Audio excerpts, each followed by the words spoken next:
Hello friends, good morning. कैसे हो आप सब? आई होप कि आप सब अच्छे होंगे। और मेरे चैनल रीना प्लीसेंट लाइफ में आप सबका स्वागत है। और मैं अपना वीडियो सुबह से शुरू कर दी हूँ।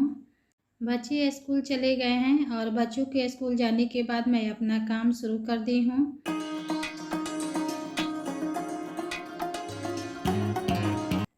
मेरे यहाँ मच्छर बहुत ज़्यादा लगते हैं, तो 1 मिनट भी बिना मच्छरदानी के सो नहीं पाएंगे।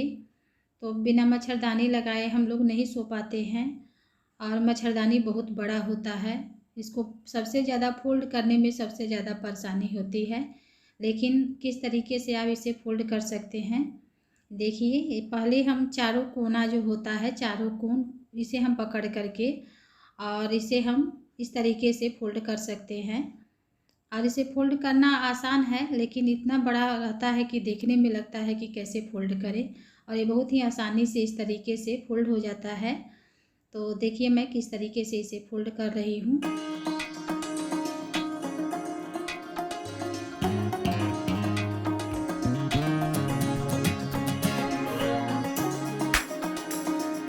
किसी भी चीज़ को हम अच्छे से अगर फोल्ड करके रखेंगे तो देखने में सुंदर दिखता है। और ऐसे इसे मोड़ तड़ोड़ करके रख देंगे तो देखने में भी अच्छा नहीं लगता है। तो इस तरीके से आप अगर इसे फोल्ड करके रखते हैं तो देखने में भी बहुत सुंदर दिखेगा। और इसे अच्छे से फोल्ड करके हम अलमारी में रख लेते हैं। और जब भी लगाना हो आप आसानी से निकाल करके लगा सकते हैं। किसी भी चीज़ को हम अस्त व्यस्त रखते हैं तो देखने में भी अच्छा नहीं लगता है, और घर जो है साफ़ सुथरा भी नहीं दिखता है। तो इस तरीके से आप अच्छे से इसे फोल्ड करके रख सकते हैं।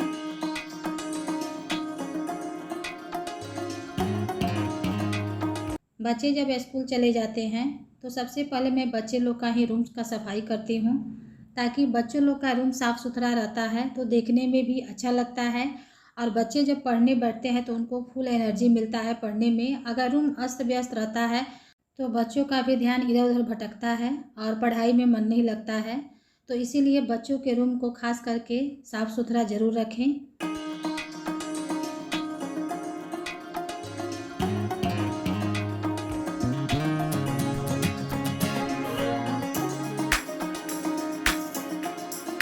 और यहाँ पर चार्जर लगा है तो इसे मैं निकाल करके रख दे रही हूँ। और ये टेबल फैन साइड में रखा हुआ है, तो अब हल्का हल्का ठंडा अभी पड़ने लगा है तो टेबल फैन का अब कोई उतना ज़रूरत नहीं पड़ रहा है, तो इसे भी हम हटा देंगे। और चार्जर वगैरह लगा रहता है, बच्चे लोग मोबाइल चार्ज करते हैं पढ़ने के लिए, तो ये भी यहाँ से हम हटा देते हैं सुबह में। और बेड को है वो 2-3 दिन पर इसे हम पोंछते रहते हैं। रोज़ तो नहीं पोंछ पाते हैं, लेकिन 2-3 दिन पर इसे पोंछ देते हैं, ताकि थोड़ा बहुत जो धूल मिट्टी जमा रहता है ये भी साफ़ हो जाए। और बेड को मैं सीधा कर लेती हूँ। तो इस तरीके से मैं बच्चों लोग का रूम जो है साफ़ करती हूँ।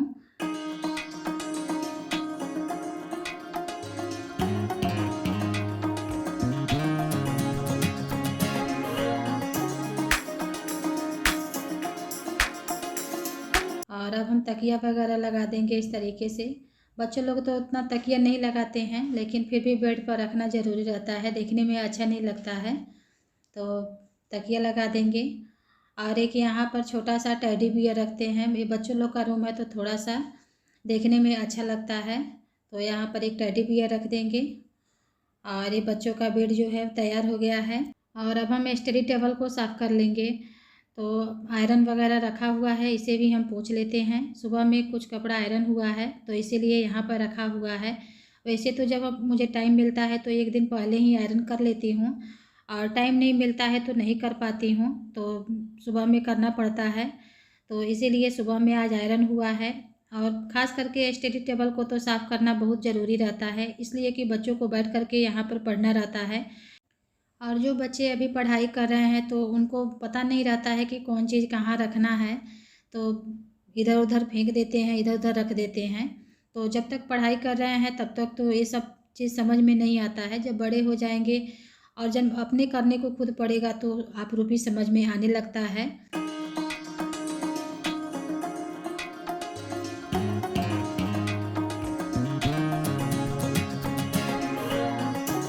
और एयरफोन चार्जर वगैरह छोड़ देते हैं यहीं पे, तो इसे भी हम मोड़ करके और ड्रॉर में डाल देते हैं। स्टडी टेबल को लगभग रोज़ ही साफ़ करना पड़ता है ताकि ये अच्छे से साफ़ सुथरा रहे और बच्चे आराम से बैठ कर के पढ़ाई कर सकें। तो मेरे 3 बच्चे हैं, तो तीनों के लिए स्टडी टेबल है। तो 2 है जो बेड वाला है और एक जो है ये बड़ा वाला है।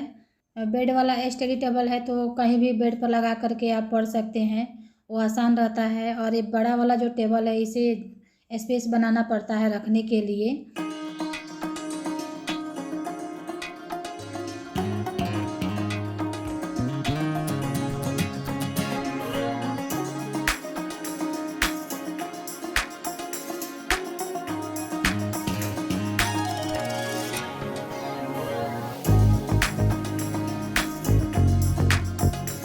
तो बच्चों का टेबल भी साफ़ हो गया और उन लोगों का बेड भी साफ़ हो गया, दोनों साफ़ हो गया और दोनों अच्छे से लग गया है। तो अब बच्चों को पढ़ाई करने में कोई परेशानी नहीं होगी।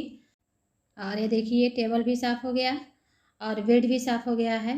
तो बच्चों का रूम जो है वो तैयार हो गया है। और अब मैं आ गई हूँ दूसरे रूम में, इस रूम की सफाई करने के लिए। तो पहले मैं एलईडी को साफ़ कर दे रही हूँ, इसे भी साफ़ किए हुए 4 से 5 दिन हो गया है। इस समय थोड़ा काम ज़्यादा हो जा रहा है तो इसी वजह से थोड़ा ये साफ़ नहीं हो पा रहा है। और यहाँ पर मैं रखी हूँ एक लॉन्ड्री बास्केट, जिसमें कि सारा आयरन करने वाले कपड़े रखी हूँ। इसमें जो भी आयरन करने वाला कपड़ा होता है उसी को रखती हूँ। तो आयरन करने वाला कपड़ा भी ज़्यादा ही हो गया है और इसे भी आयरन करना है। और अब हम इसे भी थोड़ा साफ़ कर लेंगे, इस पर भी धूल मिट्टी जम जाती है। सुबह में साफ़ करो और फिर सुबह में साफ़ करने जाओ तो उतना ही धूल मिट्टी मिलता है। तो अब मैं इसे साफ़ कर ले रही हूँ। और ये है एक मिक्की माउस और इसका हाथ इस तरीके से हिलते रहता है, ये देखिए। तो इसे भी मैं इस रूम में रखती हूँ।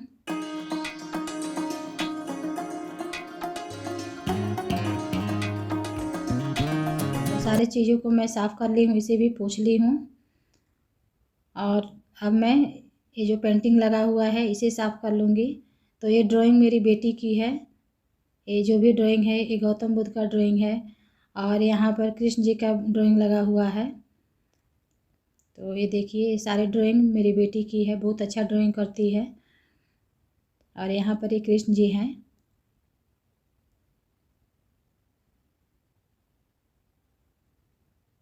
और एक ड्राइंग ये भी है और ये वाला ड्राइंग मुझे बहुत ही सुंदर लगता है, ये देखिए बहुत ही खूबसूरत ड्राइंग लगता है। और एक ड्राइंग यहाँ पर है और एक यहाँ पर है। तो ये ड्राइंग ये बच्चे अपने रूम में लगाए हैं। ये एक गौतम बुद्ध का है और एक ये मोर का है।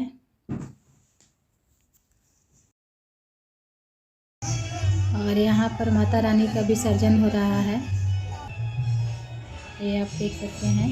तो माता रानी का फेस नहीं दिख रहा है, फेस उस साइड है तो नहीं दिख रहा है। ये विसर्जन होने जा रहा है माता रानी का। और यहाँ पर लेडीज़ लोग भी हैं, बहुत सारे लेडीज़ लोग भी हैं पीछे से। तो ये लोग भी जा रहे हैं विसर्जन में।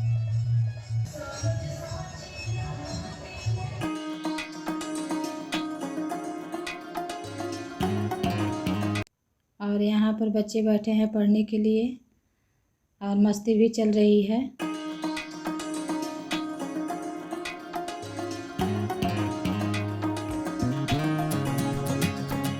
और यहाँ पर मैं रखी हूँ सारे डब्बे धो करके, जितना भी कंटेनर है डब्बे हैं जो भी धुली हूँ उसे यहीं पे रख दी हूँ।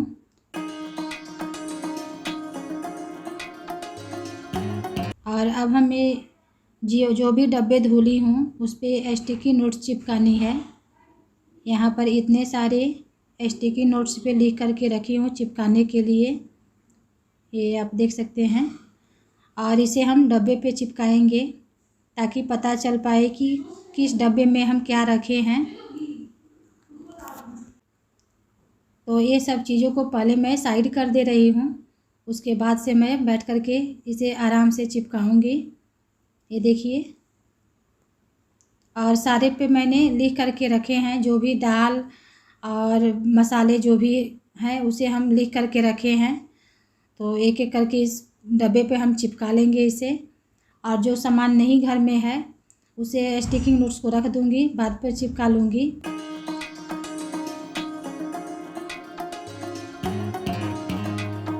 तो इस तरीके से हम डब्बे पर चिपका लेंगे। और यहाँ पर मैंने इतने सारे बॉटल और डब्बे पर चिपका रखी हूँ। ये है धनिया पाउडर, ये आप देख सकते हैं। और इसे मैं हिंदी में लिखी हूँ ताकि कोई भी इसे आसानी से पढ़ सकता है। जो चीज़ नहीं समझ में आएगा तो इसको पढ़ करके निकाल सकता है। तो इस तरीके से मैं सारे को हिंदी में ही लिखी हूँ और इस डब्बे पे भी चिपकाई हूँ। ये अजवाइन का डब्बा है, तो आप इसे आसानी से पढ़ सकते हैं। इसी तरीके से आप स्टिकी नोट्स को चिपका करके डब्बे पे और रख सकते हैं। ये दाल का डब्बा है, ये उड़द दाल का डब्बा है। तो ये किसी भी बुक के स्टोर पर मिल जाता है, आसानी से मिल जाता है। और ये 20 से 25 रुपये में मिलता है ये। तो इस तरीके से आप भी चिपका सकते हैं। और अभी बहुत सारे ऐसे डब्बे हैं जिस पे कि अभी मैं चिपका नहीं पाई हूँ, तो सारे डब्बे पर इसी तरीके से मैं चिपका लूँगी। और ये नारियल का बुरादा है, तो इन सब पर अभी चिपकाना है अभी। और इसमें तिल है, तो सारे पर मैं इसी तरीके से स्टिकी नोट्स को लिख करके चिपका लूँगी। और जो भी खाली डब्बा है तो जब सामान इसमें रखूँगी तब इसको चिपका लूँगी। अगर मेरे वीडियो से आपको कुछ भी हेल्प मिला हो तो प्लीज़ मेरे वीडियो को लाइक शेयर कमेंट ज़रूर कीजिएगा। और चैनल पे नए हैं तो चैनल को भी सब्सक्राइब कर लीजिएगा। मिलती हूँ नेक्स्ट वीडियो में, तब तक के लिए बाय बाय।